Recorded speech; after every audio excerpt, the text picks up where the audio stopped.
அஸ்ஸலாமு அலைக்கும் வரஹ்மத்துல்லாஹி வரகாத்துஹு.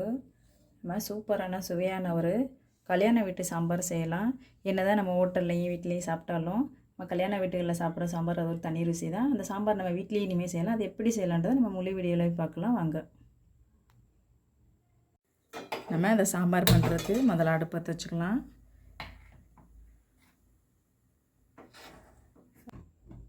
ரெண்டு டேபிள் ஸ்பூனு எண்ணெய் கடலெண்ணெய் ஊற்றிக்கிடுவோம். ஒரு ஸ்பூன் கடுகு போட்டுக்கிடுவோம். ஒரு அரை ஸ்பூன் உளுந்தம்பருப்பு போட்டுக்கிடுவோம். கடுகு பொரியட்டும். நம்ம இந்த கல்யாண வீட்டு சாம்பார்ன்றது அது ஒரு நல்லா டேஸ்ட்டாக இருக்கும். என்ன தான் நம்ம வீட்டில் சமைச்சாலும் ஹோட்டலில் சமைச்சாலும் அந்த கல்யாண வீட்டுக்கு நம்ம இலையில் போட்டு அந்த சாப்பிட்ற சாம்பாரே ஒரு தனி சுவை தான். அதை நம்ம இன்றைக்கி வீட்டில் செய்வோம்.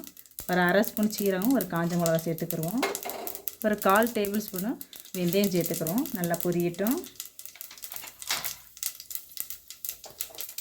இப்போ நான் அதுக்கு சாம்பார் வெங்காயம் 2 வெட்டி வச்சுருக்கேன். ஒரு 100 கிராம் வெங்காயம் இருக்கும். அதுக்கு டேஸ்ட்டு இந்த சாம்பாருக்கு டேஸ்ட்டே நம்மளுக்கு சாம்பார் வெங்காயம் தான். பூண்டு ஒரு 10 பல் பூண்டு வச்சுருக்கேன். அந்த பூண்டையும் நம்ம அதை விட சேர்த்து வதக்கிடுவோம்.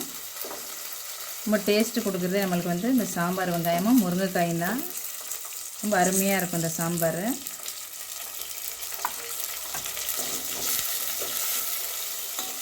தாளிக்கும் போதே ரொம்ப ஒரு வாசனை நல்லா இருக்குது பாருங்கள். 2 பச்சை மிளகா நம்ம அதை கூட சேர்த்துக்கிடுவோம். சேர்த்துக்கிட்டு வதக்கிக்கிறோம். இப்போ ஸ்லோவாக வச்சுக்கலாம். அடுப்பை நம்ம ஸ்லோவாக வச்சுக்கலாம். வச்சுட்டு ஒரு அரை ஸ்பூன் நம்ம பெருங்காய பொடி அதில் சேர்த்துக்கிடுவோம். முதல்ல பெருங்காய பொடி சேர்த்தோம்னா நல்லா வாசனையாக நல்லா சூப்பராக இருக்கும்.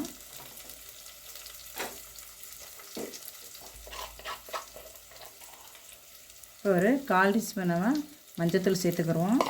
நல்லா சேர்த்து நல்லா வதக்கிக்கிறோம். நல்லா அந்த பெருங்காய பொடியும் மஞ்சத்தூள் நம்ம எண்ணெயில் போடும்போது வாசனை சூப்பராக இருக்கும்.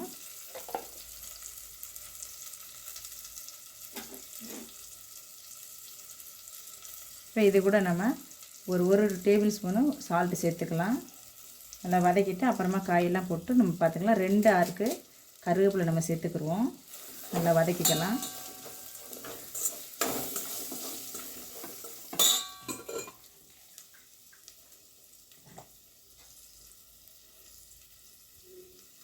இப்போ இது கொஞ்சம் நல்லா வதங்கிடுச்சு. நான் இன்றைக்கி இந்த சாம்பாருக்கு ஒரே ஒரு கேரட் எடுத்திருக்கேன். ஒரு சின்ன 2 கத்திரிக்காய் எடுத்திருக்கேன். ஒரு முருங்கைக்காய். இந்த முருங்கைக்காய் நல்லா சாதப்பத்து உள்ள முருங்கைக்காய். நம்ம இப்போ இதெல்லாம் நம்ம அதில் சேர்த்துக்கலாம். தக்காளி முதல்ல சேர்த்துக்கிடுவோம். தக்காளி கொஞ்சம் லைட்டாக வதங்கட்டும். இப்போ நம்ம ஸ்பீடு வச்சுக்கலாம் அடுப்பை.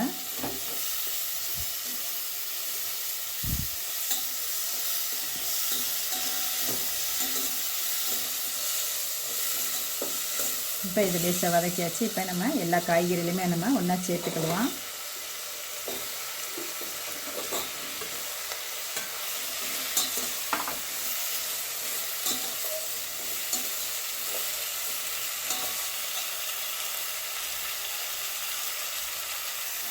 இப்போ நம்ம இது கூடவே போதும் நம்ம வதக்கினது. இப்போ இது கூட நம்ம 1 ஸ்பூன் மிளகாத்தூள் சேர்த்துக்கிடுவோம்.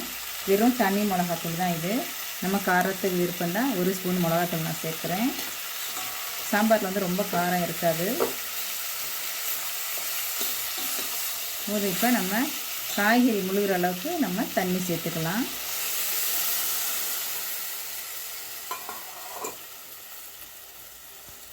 இப்போ நம்மளுக்கு காய் வேகணும். அதனால் காய் வேகிற அளவுக்கு காய் நல்லா தண்ணியில் முழுகணும். அந்த அளவுக்கு தண்ணி வச்சுருவோம். இது என்ன காய் கத்திரிக்காயெல்லாம் சரியாக வேகாது. நான் பருப்பு தனியாக தான் வேக வச்சுருக்கேன். ஒரு 100 கிராம் பருப்பு எடுத்து தனியாக வேக வச்சுருக்கேன். அதில் எதுவும் தண்ணி இல்லை.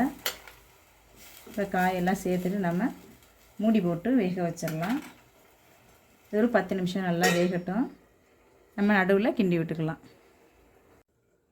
இப்போ நம்ம காய் எந்த அளவுக்கு வெந்திருக்குன்னு பார்க்கலாம். காய் நல்லா வெந்துருச்சு. 10 நிமிஷத்தில் நல்லா வெந்துருச்சு. நடுவில் நான் ஒரு டைம் கிண்டி விட்டேன். பாருங்கள், காய் நல்லா கலர் சேஞ்ச் ஆகி வெந்துருச்சு.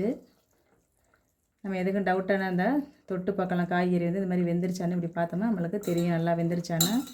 நல்லா செக் பண்ணி பார்த்துக்கலாம் வெந்துருச்சான்னு பார்த்துட்டு நம்ம சாம்பார் பவுட்ரு போடுவோம். நம்ம வீட்டில் அரைச்ச சாம்பார் பவுட்ரு அது ஒரு 2 டேபிள் ஸ்பூன் போடுவோம். ஏன்னா இதுக்கு சாம்பார் பொடி தான் ரொம்ப மெயின். இந்த கல்யாண வீட்டு சாம்பாருக்கு சாம்பார் பொடி மெயின். இது வீட்டில் அரைச்ச சாம்பார் பொடி அதில் ஒரு 2 டேபிள் ஸ்பூன் நம்ம சாம்பார் போட்டு சேர்த்துக்கலாம். இப்போ இதை நல்லா நம்ம கலக்கி விட்டுக்குருவோம். காய்கறி நல்லா வெந்த பிறகு தான் நம்ம புளியை ஊற்றணும், இல்லைன்னா காய்கறி வேகாது.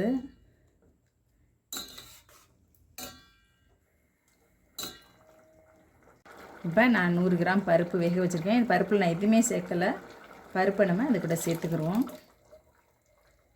சேர்த்துக்கிட்டு நான் வந்து புளி கரைச்சி வச்சுருக்கேன். ஒரு சின்ன எலுமிச்சம்பழம் அளவு புளி கரைச்சி வச்சுருக்கேன். அந்த புளியை நம்ம அதை கூட சேர்த்துக்கலாம்.